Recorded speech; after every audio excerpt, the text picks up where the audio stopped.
This is Rockwell's B-1 bomber. It is one of only 4 prototypes ever produced. Had it been accepted by the United States Air Force, it would have been the fastest and highest flying bomber ever to go into service. The paradox is that the plane that ultimately did see service, although looking almost identical, flew at half the speed of the B-1, but was much more effective. In many ways, development of the B-1 paralleled development of the very first strategic bomber, the B-17, in that the B-17 also had to deal with an array of problems. The history of the B-17 began when the Army Air Corps circulated a specification for a multi-engine bomber. They probably only expected manufacturers to respond with a twin-engine design, but the Boeing company, showing what was to be characteristic foresight, offered a 4-engine plane.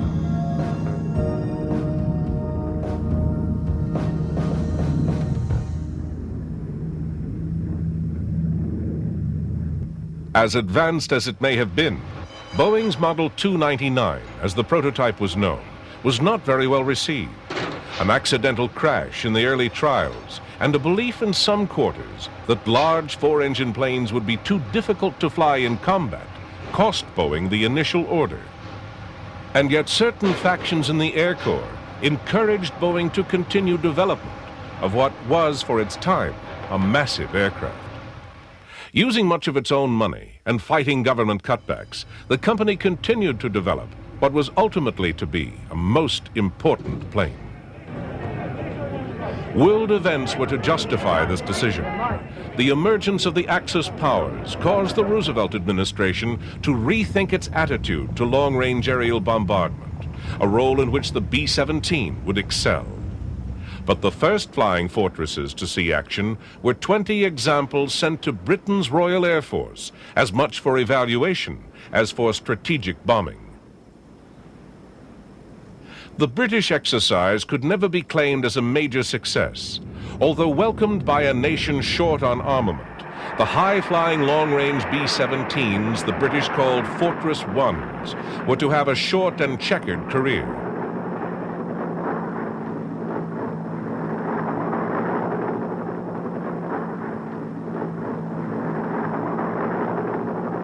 By flying at 30,000 feet, RAF crews had hoped to evade German fighters.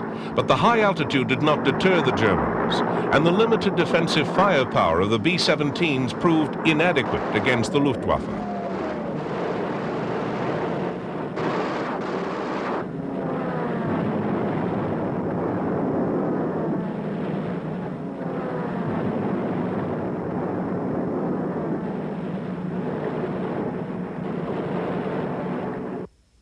With RAF results in hand, Boeing's designers went back to the drawing board.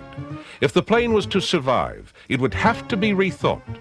Substantially more armor, which might reduce the plane's bomb load, would have to be added. With a wartime effort underway, women joined the workforce, and production of the B-17, the plane that at one time no one wanted, was considered a strategic priority.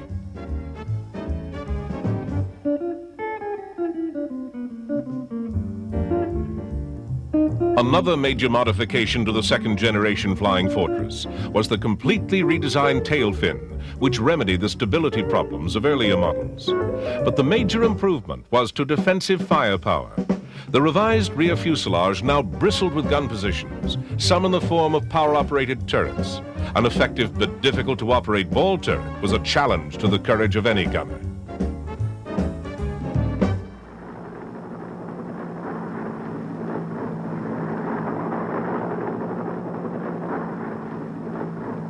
Bombing by day, B-17s over Europe would continue to suffer heavy losses.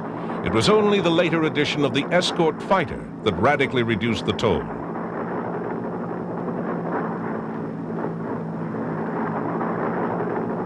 Even so, without their added gun positions, flying fortresses would have been easy pickings for the Luftwaffe.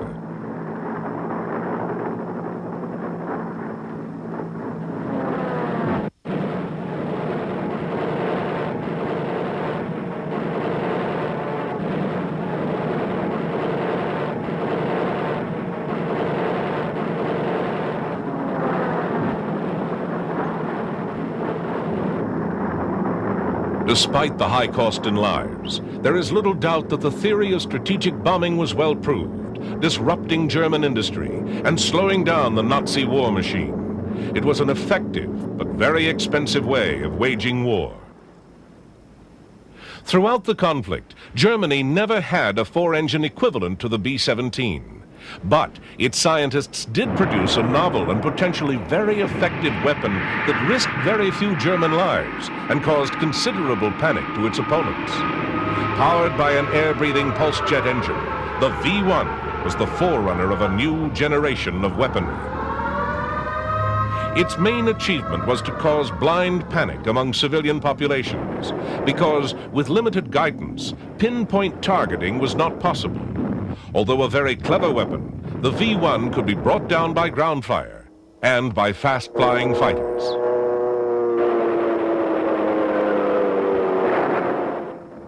But there was no defense for Hitler's second vengeance weapon, the V-2 ballistic missile, a brilliant and sinister product of the von Braun team, which brought the technique of aerial bombardment to a totally new level, one unforeseen by any of the Allies.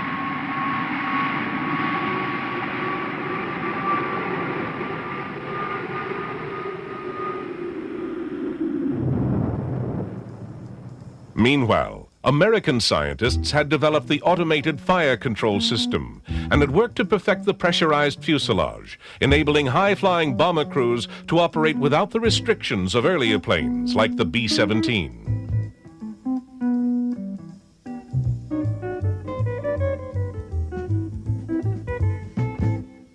Their philosophy was to perfect existing technology that could quickly be mass-produced.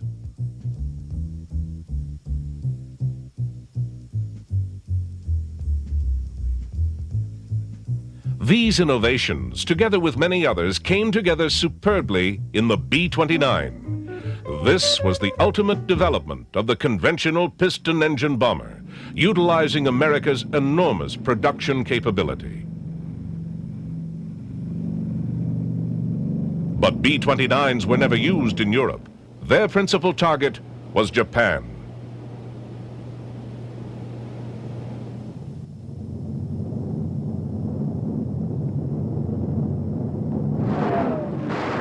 In the Pacific Theater, automated gunnery proved itself a markedly better defense for air crews than anything that had been available to the B-17s. Still, the B-29 was a conventional weapon, in keeping with the American philosophy of perfecting what was known. There was one notable exception: the atomic bomb, the ultimate high-technology weapon of the Second World War.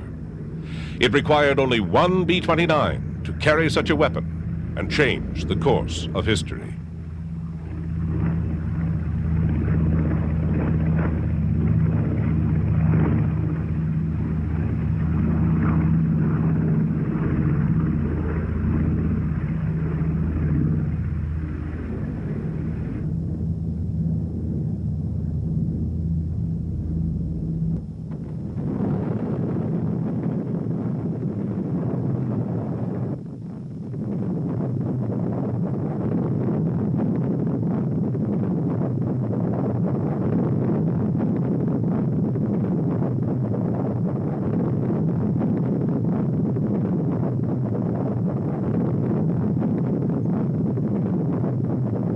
Humanity had lost its innocence.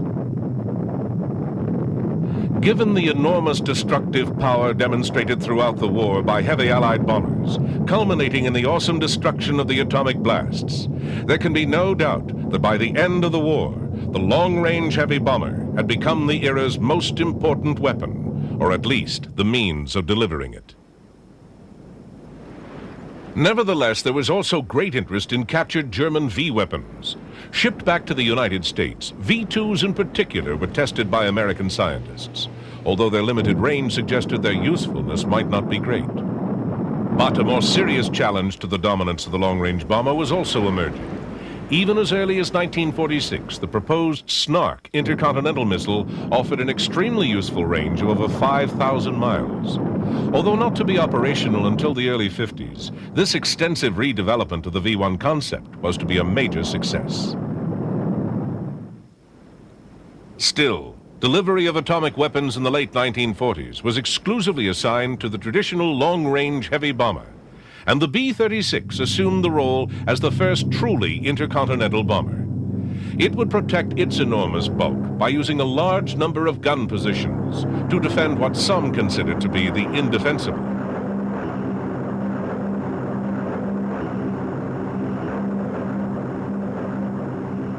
Sometimes referred to as the Big Stick or the Peacemaker, the B-36 used a combination of piston and jet power to extend the American Strategic Air Command's reach to any potential target. In 1947, V-2 rockets, originally built in Peenemünde, Germany, were enhanced with an American-made second stage, providing a range which made the Air Force very interested. Interest was increased by the belligerent acts of the Soviets in Berlin and Czechoslovakia the following year. The Soviet Union, an American ally of the Second World War, caused additional concern when in 1949 it demonstrated its own capacity to detonate a nuclear device, initiating one of the deadliest races in history. In the early 1950s, conventional aircraft, now with swept wings and fully jet-powered, was still considered to be the most reliable nuclear delivery systems, and therefore the best deterrent against what was fast emerging as the Soviet threat. A distinct cooling in relations between the two superpowers was heightened even further by the conflict in Korea, and the stage was set for a Cold War with nuclear sabers rattling on both sides. Crucial to this game of brinkmanship was the best means of delivery, and as far as conventional aircraft were concerned, the U.S. Air Force had no better vehicle than the first intercontinental all-jet bomber, the famous Boeing B-52.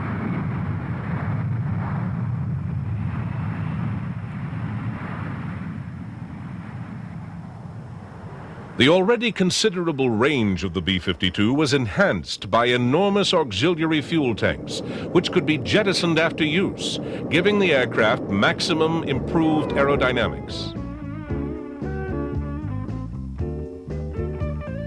The best means for delivery of atomic weapons, the B-52 was also the logical, if not only choice, for the scientific development of the new and still more lethal hydrogen bomb. Here, at a high-security base in the Pacific, technicians install a new generation nuclear device, similar in size to the A-bomb which devastated Hiroshima, but more than 100 times more powerful.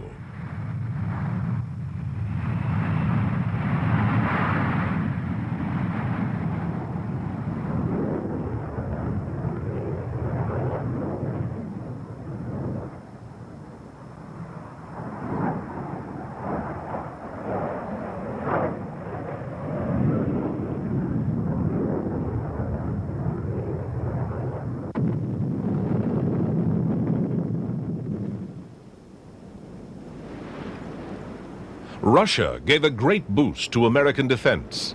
Right from the onset of the Cold War, American research had borrowed from the achievements of Peenemünde and White Sands. They utilized the nation's largest financial commitment to a single defense system and developed the first arsenal of truly intercontinental ballistic missiles. With the urgency of a war of threats and technology, America's talent for mass production was set to work on a defense system that would totally eclipse the manned bomber program.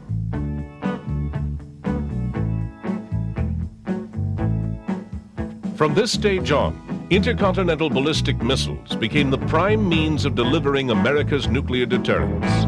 They confronted an equal, if not greater, number of Russian missiles, which combined with other weapons on both sides in a bizarre formula referred to as mutually assured destruction. This arrangement did, however, succeed in maintaining a balance. With so much devastation available, neither side could seriously consider nuclear warfare without ensuring its own extinction. But there was a downside. Missilery was an all-or-nothing option. On the other hand, the manned bomber could be sent towards its enemy in a fine mixture of saber-rattling and brinkmanship. B-52s stayed in service, equipped with short-range air-launched missiles. They could be released at a safe distance from the target. Some, like the Hound Dog, was supported by a conventional wing and powered by an air-breathing jet, a concept not totally removed from the V-1 technology of Peenemünde. A quantum leap in the evolution of the manned bomber came with the remarkable XB-70 Valkyrie. The B-52 would be a hard act to follow, but North American aviation put forward a submission that was as courageous as it was brilliant. The XB-70 program still stands today as an example of the combination of ingenuity and high technology to achieve otherwise unattainable results. Air Force parameters for the new bomber stated that it should fly 3 times the speed of sound at extreme altitude, beyond the range of Soviet defense systems. The XB-70 would certainly have secured its own defense through performance, and in spite of the coming dominance of the ICBM, still offered Air Force generals a flexible manned bomber alternative. It was a valuable card in the game of political brinkmanship. But suddenly the program was abandoned. Confidence in very fast, high-flying bombers was shattered with one single act. The missile was to be the nemesis of the manned bomber, when the Soviets demonstrated the accuracy of ground-to-air anti-aircraft rocketry. Once again, the technology of wartime Germany suggested the next step. The variable sweep wing design had been under development in Germany in the final stages of the war. Later, it had been developed by the American X-plane program. It took many years of research to perfect the swing wing concept. The first practical use came with the most remarkable aircraft. General Dynamics F-111 proved the theory of the variable swept wing, which allowed the pilot to change configuration from a high-speed delta to a conventional straight wing position for target approaches below enemy radar.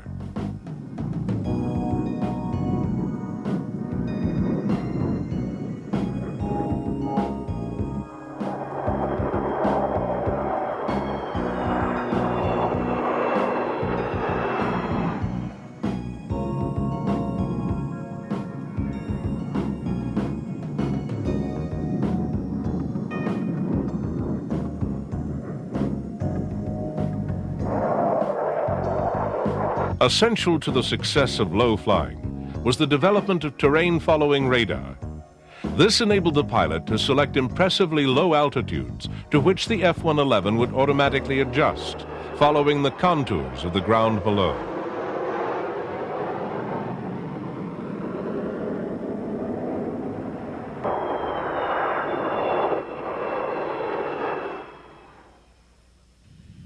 But although the F-111 proved the effectiveness of flying undetected under enemy radar, it was not a heavy bomber. Perhaps the same technology could be developed on a larger scale. The Air Force's request for proposal released in 1969 asked, among other things, for low-altitude ride control and nuclear hardness, the ability of the aircraft's electronic system to resist the effects of a nuclear explosion. Again, the North American company took the lead. Now, under its new banner, Rockwell, it put forward a concept that embraced all the latest innovations, including swing wing technology, but in the proportions of a long-range heavy bomber. To prove the concept, an exhaustive wind tunnel program tested the shape, proportions, and function of Rockwell's proposed swing wing penetrator. In miniature, every flight characteristic and operational idiosyncrasy of what was to be the B-1 project underwent the closest scrutiny.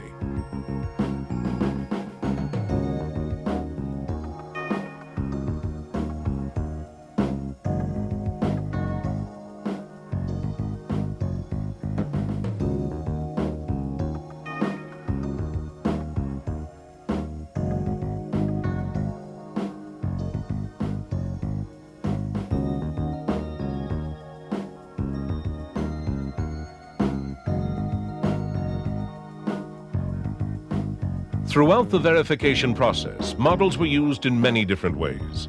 Here, another scale replica of the B-1, using the same non-radar reflective materials as the final aircraft, is tested. On a movable rig, its ability to hide from radar coming from any angle is thoroughly examined.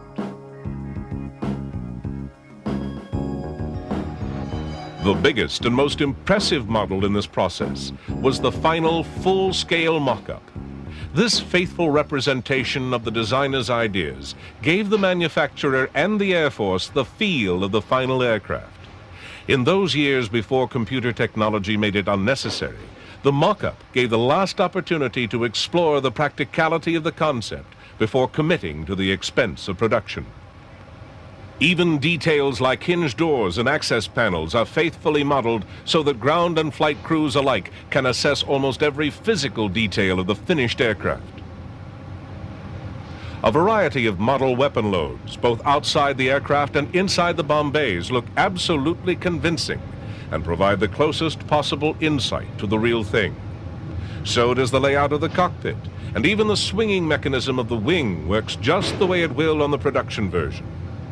This level of perfection is a test to the model maker, but manufacture of the real thing was to challenge the engineer far more. There had been problems with the early F-111 wing box on which the swing wing pivoted. The B-1B would carry a load many times greater than the F-111, so this facet of its operation was tested in the most punishing way.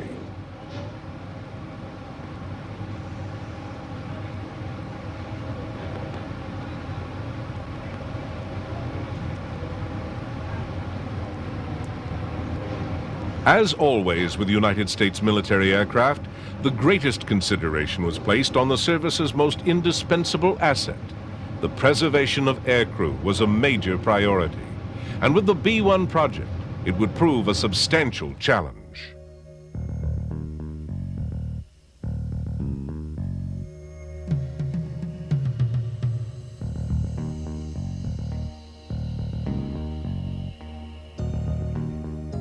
Rockwell's engineers tackled the problem of crew survivability from a stricken plane in exactly the same way General Dynamics had with the F-111 crew capsule.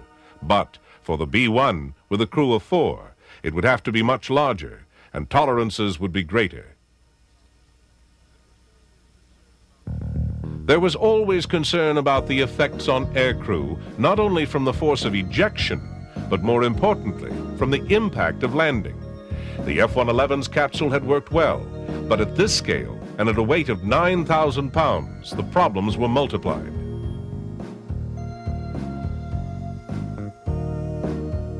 There was a real danger of spinal damage to crews on impact, so rapid action airbags were developed to cushion the effect of the module as it hit the ground. Because of the nature of the B-1's mission, the airbags would have to work on land and water.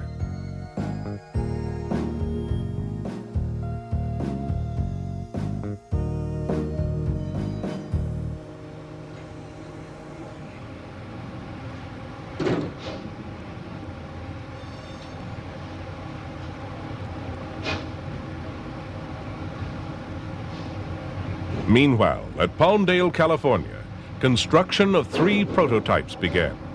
The B-1 project was now underway, even if its long-term future was far from certain. Funding, as in most major defense projects, was to be a continuing problem. Senate criticism of the enormous cost of the B-1 and the usual inter-service competition for the military budget were as difficult for Rockwell executives to handle as the new technology was for Rockwell's engineers.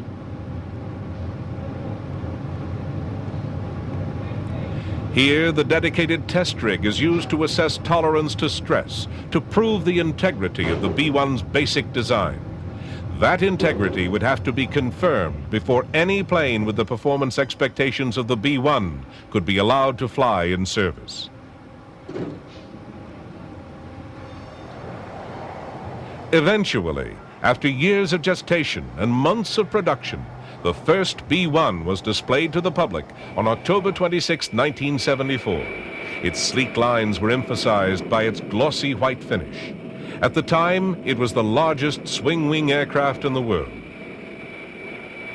The first B-1, serial number 74-0158, rolled down the Palmdale runway on December 23, 1974, for its maiden flight. Originally, plans called for 5 flying prototypes and 2 for structural testing, but because of cuts in the program, only 3 planes were ordered. The second and third of these were not to be available for flight testing for over a year. So on the first flight of the first plane, more than usual precautions were taken. Without a ready replacement, loss of this prototype could cause the whole program to collapse. Little surprise then that the first short flight to Edwards should be accomplished with wheels down. Nor was any attempt made to alter the position of the enormous swinging wings. But the two-man crew did adjust the jet exhaust system.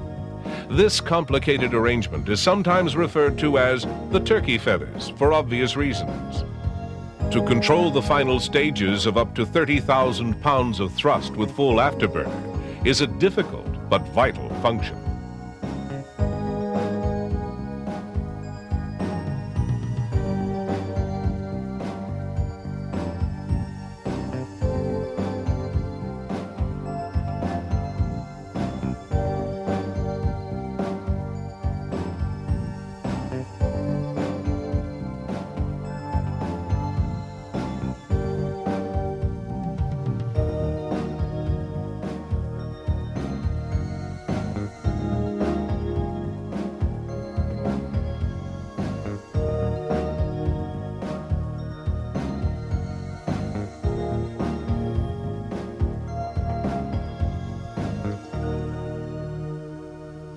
Edwards is the traditional base for testing.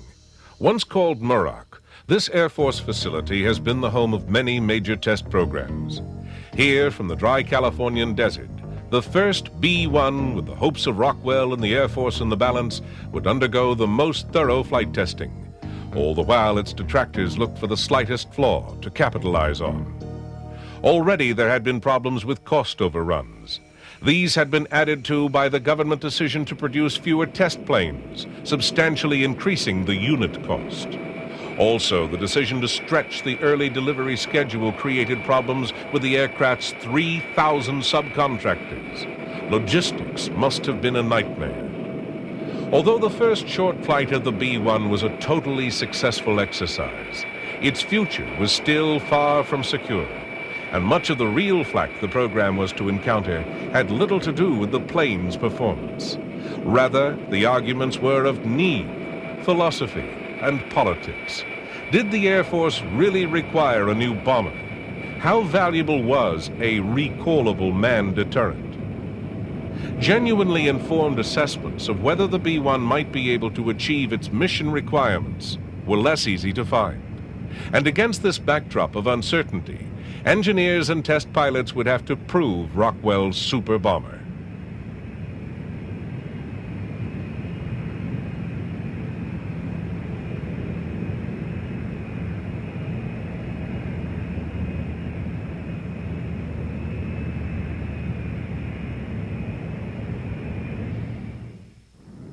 As the testing continued, the sole flying example of the B-1 was carefully put through various stages of the test program.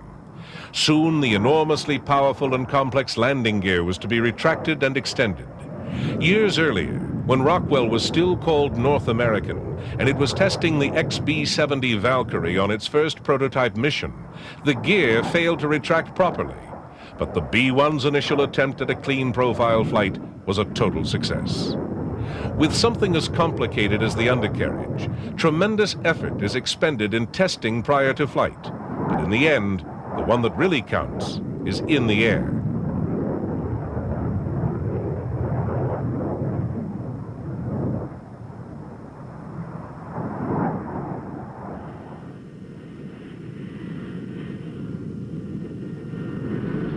Throughout 1975, Rockwell's single-flying B-1 ran a gauntlet of tests, including the crucial wing sweep function from straight wing to delta shape.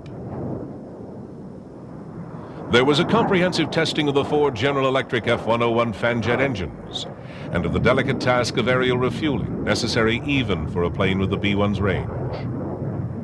It was tested in high-level flight at over 50,000 feet, then down to the deck for the all-important below-the-radar barrier trials, flying over 600 miles an hour at less than 200 feet. In these circumstances, the small vanes of the low-altitude flight control system were vital. Government cuts to the program meant that only 3 prototypes were to be built. The first of these was to fly, and the second was for structural testing. At the end of 1975, the stress tests were complete, and the aircraft was released to be fitted out for flying. But it would not be available till May of the following year. In January of 1976, the third aircraft, built for flight testing, came online. This aircraft would concentrate on much of the complex avionics equipment used in the B-1 program, especially the Boeing-built offensive electronics system, a vital part in the B-1 mission.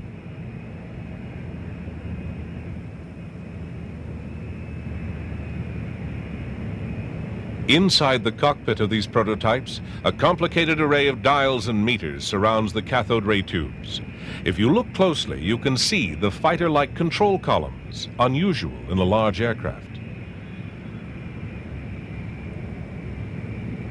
Directly behind the pilot and co-pilot, the other 2 crew members sit in their positions.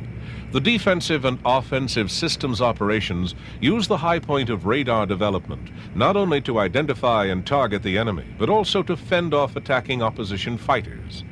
It's a far cry from the air gunner huddled in the rear of the B-17. The B-1 crew fly in comfort, but in combat they'd face the same old risks, fighting off late 20th or 21st century bandits. As the testing of the first 3 aircraft continued, with the speed and altitude envelope being constantly pushed, a 4th plane, authorized for August 1976 production, started its early stages of construction. With this latest B-1 underway, it seemed the program had gained sufficient momentum to survive its critics. With so much research behind it, and so many of the problems solved, it appeared certain the Rockwell bomber would continue into production. But then, on June 30th, 1977, the recently elected Carter administration canceled the project, and the B-1 program came to a halt. A unit cost of over $100 million was not the least of the reasons for cancellation, but there were others. One influential factor was the earlier successful testing of a unique combination of 2 proven pieces of American hardware, a Minuteman missile and a C-5 transport aircraft. If it could be demonstrated that the C-5 was capable of launching the missile in flight, then it could offer the Air Force an extremely cost-effective form of recallable deterrent. The survivability of a massive transport aircraft as it approached the combat zone may not have been great, but the extra range offered by the missile may have combined to produce some form of deterrent if the experiment worked.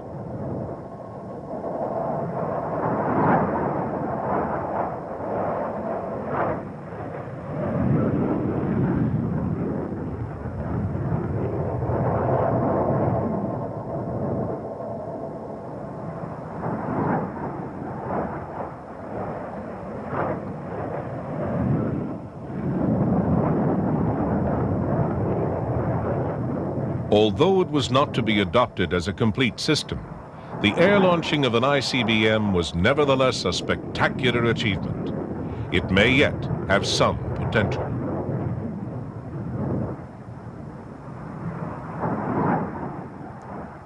A much more concrete threat to the B-1 came in the form of the Air-Launched Cruise Missile, or ALCM. These are clever and extremely deadly weapons. Before extension, their wings and tailplane fold flush to the main body, so that many such missiles can be carried under the wings or in the internal bomb bays of a B-52.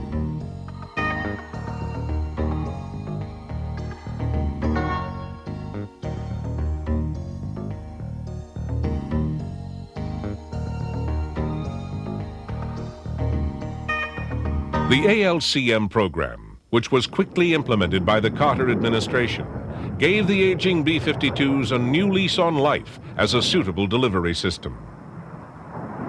The cruise missile uses small air-breathing jet engines, and with their extended wings and subsonic speed, obviously owe something to the original cruise missile, the German V-1 of World War II. But 30 years of technical evolution enabled the addition of concepts similar to the terrain-following radar first used in the F-111. This produced a weapon that was at the same time economical and effective, and considerably extended the range and survivability of the B-52. One thing was certain after the Carter decision to cancel the B-1. The B-52, old as it was, would have to carry on as America's only long-range recallable deterrent. But although more life could be squeezed out of these remarkable aircraft, it was equally obvious that in the long term, a new delivery platform of some kind was inevitable.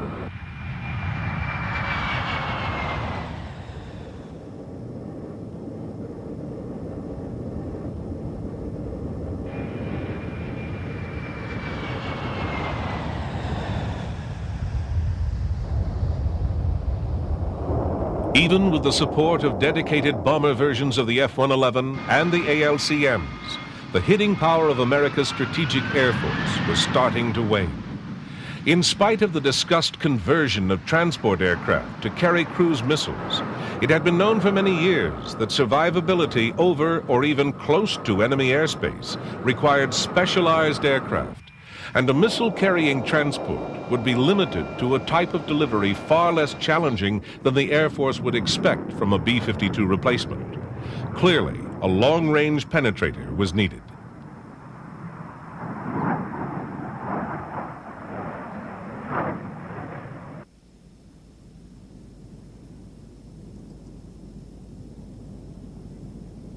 Although the Carter decision had canceled production of the B-1, it had allowed some funds for the continued tests of the first 3 planes and to complete the building of the 4th. It was with these 4 aircraft that Rockwell started to resurrect the program. But much time had passed since the cancellation, and if the swing-wing bomber was ever to reach production, it would be vastly different from the original concept. In some ways, time had worked in the plane's favor. New ideas were now becoming available, and with flying test vehicles on hand, their qualities could be quickly verified.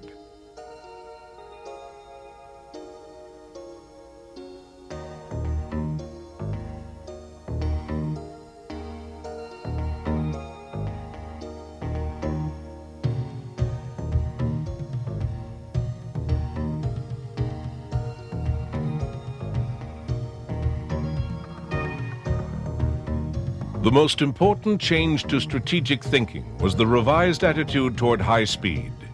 The first parameter for the B-1 had been that it could fly at over 50,000 feet and speeds in excess of Mach 2, twice the speed of sound. And then, as it approached enemy radar, the plane was expected to drop to 200 feet and high subsonic speed to make its final run undetected. But later thinking claimed that Mach 2 speed performance was of no real strategic value. Low and slow, if 600 plus miles an hour is slow, was seen as the best way for a long-range penetrator to reach its target. The reduction in top-end speed requirement would enable other benefits to be included in a new plane and would also contain costs. Much greater emphasis was placed on making the plane invisible by using non-radar reflecting materials. The new bomber would appear to be less than 1% of the size of a B-52 on enemy radar screens.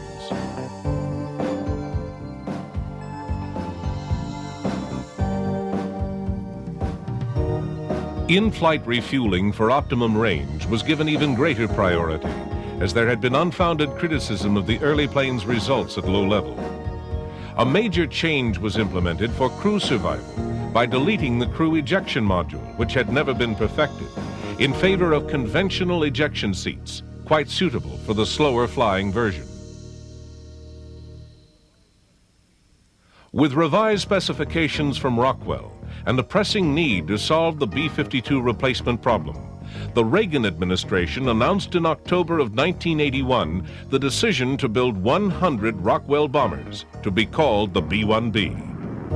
The 4 earlier prototypes, which had done so much valuable work to prove the basic and later the modified concepts, would continue in the test program as the B-1A. It is entirely possible that had these 4 original aircraft not been available, the entire B-1B, the born-again bomber project, would never have got underway.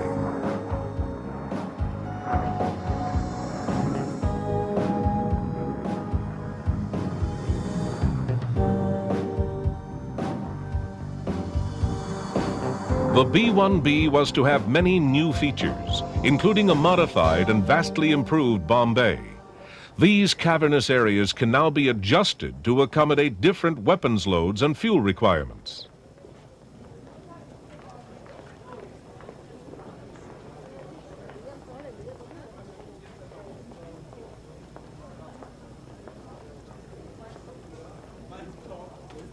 Clearly, given the success the cruise missile had enjoyed, it would also have to be accommodated. Because the B-1B would be the B-52's replacement, the new aircraft would have to accommodate conventional and atomic devices in a variety of sizes and configurations to fulfill a range of operations. Given this need for flexibility and the far-reaching scope of the B-1 project, it's hard to imagine that serious consideration was not so long ago given to using transports like the C-5 to carry cruise missiles, and that this combination was supposed to replace the classic B-52.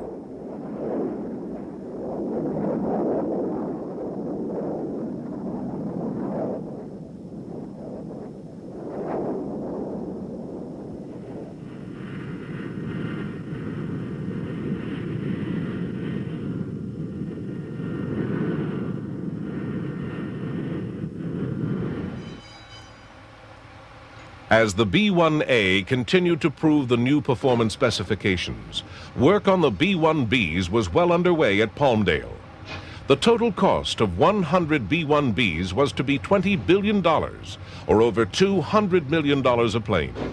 But with the lesson learned from the disruption of the earlier program, at least the B model was certain of completion, and this meant, in the long term, the best value for the money.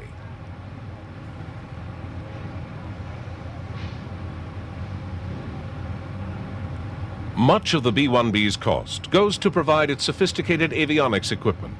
Fixed antennas and radar dishes literally project from every angle of the fuselage, all gathering information for its computers to analyze. From this data, the crew will make decisions that may well resolve the outcome of a mission with historic importance, and the fate of the aircraft and those that fly it could equally be at stake. All things considered, perhaps the Rockwell swing-wing bomber is not so expensive after all.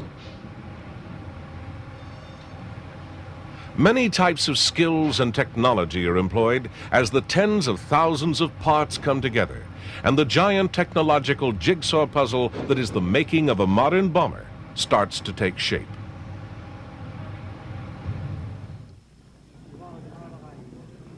By the middle of 1983, the first B-1B production model was ready to make its public debut, looking so very much like its predecessor.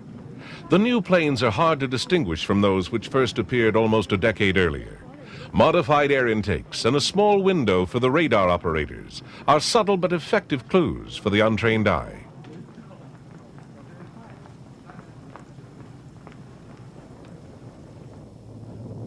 However, the performance variations are not subtle. The B-1B, flying with half the speed potential of the A model, uses 21st century materials to become almost invisible to enemy fighters and missiles, and therefore is far more likely to complete its mission.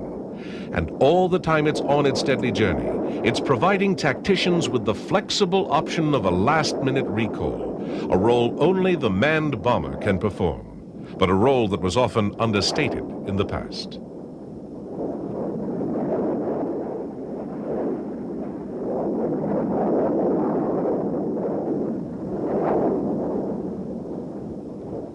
Having survived against competition that started with such crude weapons as the V-1 flying bomb, and later evolved into the sophisticated and extremely deadly cruise missiles that would be carried by aging B-52s, and having been eclipsed by the development of ballistic missiles, which began with the German V-2 rockets, and over time developed into the powerful intercontinental ballistic missiles that completely dominated the topic of nuclear delivery for over 30 years.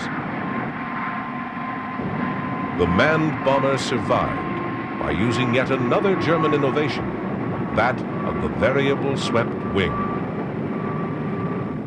In the early 60s, the idea, greatly refined and used in conjunction with terrain-following radar, emerged as the F-111, a very successful medium-strike bomber.